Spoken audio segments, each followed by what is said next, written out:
Tasty ആയിട്ടുള്ള ഒരു മീൻകറി എങ്ങനെ ഉണ്ടാക്കിയെന്ന് നോക്കിയാലോ. ഇത് സാധാരണ ഒരു മീൻ മുളകിട്ടതല്ല കേട്ടോ, ഇത് ചുട്ടരച്ച മീൻകറിയാണ്. ചുട്ടരച്ച മീൻകറി എന്ന് പറയുമ്പോൾ എന്താണെന്നല്ലേ ഇപ്പോൾ വിചാരിക്കുന്നത്. ഭയങ്കര ടേസ്റ്റിയാണ് കേട്ടോ. കണ്ടാൽ ഒരു മീൻ മുളകിട്ടതിൻ്റെ ഒക്കെ ഒരു ലുക്ക് ഉണ്ടെങ്കിലും പക്ഷേ ടേസ്റ്റ് ഭയങ്കര ഡിഫറെൻ്റ് ആണ്. ഒരു ചുട്ടരച്ച മീൻകറി എന്നൊക്കെ പറയാം കേട്ടോ.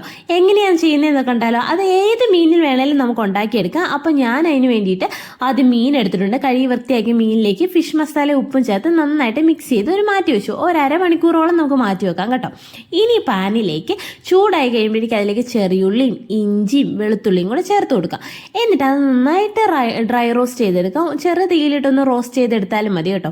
എന്നിട്ട് ഇതിലേക്ക് നമുക്ക് എണ്ണ ഒഴിച്ചു കൊടുക്കാം. എണ്ണ ഒഴിച്ചു കൊടുത്തിട്ട് വീണ്ടും ഇത് നന്നായി ചൂടാക്കി എടുക്കാവേ. നന്നായി ചൂടാക്കി കഴിയുമ്പോഴേക്കും നമുക്കൊരു മിക്സിയുടെ ജാറിലേക്ക് ഇത് ചേർത്ത് കൊടുക്കാം.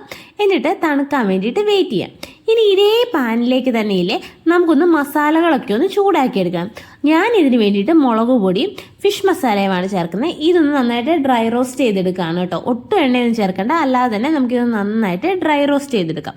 ഡ്രൈ റോസ്റ്റ് ചെയ്ത ശേഷം ഇത് നമ്മുടെ ആ മിക്സിയുടെ ജാറിലേക്ക് ചേർത്ത് കൊടുക്കാം.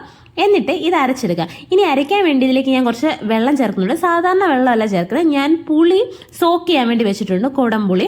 അപ്പോൾ ആ വെള്ളമാണ് ഇതിലേക്ക് ചേർത്ത് കൊടുക്കുന്നത്. എന്നിട്ട് നന്നായിട്ട് അരച്ചത് ഞാൻ എടുത്തിട്ടുണ്ട്. ഇനി നമ്മൾ മീൻകറി വെക്കുന്ന ഏത് പാത്രത്തിലാണോ, ഞാനിപ്പോൾ ഇതൊരു ചട്ടിയിലാണ് കേട്ടോ.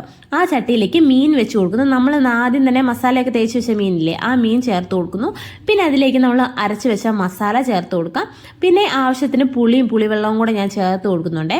എന്നിട്ട് ഉപ്പും കരിവേപ്പിലയും ഒക്കെ ഇട്ട് കൊടുക്കാം. എന്നിട്ട് നന്നായിട്ട് ഇതൊന്ന് മിക്സ് ചെയ്തെടുക്കാം.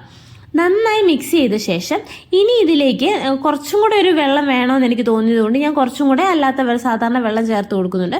വെള്ളം കൂടെ ചേർത്തിട്ട് അടച്ച് വെച്ച് നന്നായിട്ട് ഇത് തിളപ്പിച്ച് വേവിച്ച് എടുത്തു കഴിയുമ്പോഴേക്കും ഇതിലേക്ക് നമുക്ക് കടുക് വറുത്ത് ചേർത്ത് കൊടുക്കും. ഇതിലേക്ക് നമ്മൾ ആദ്യം ഒന്നും കടുക് ഒന്നും ചേർത്തിട്ടില്ല, അതുകൊണ്ട് തന്നെ നമ്മൾ നന്നായിട്ട് കടുക് വറുത്ത് ചേർത്ത് കൊടുക്കുക. ഇനി ഇതിലേക്ക് തവിയിട്ട് ഇളക്കേണ്ട കാര്യമൊന്നുമില്ല, കാരണം മീൻ പൊടിഞ്ഞു പോകും.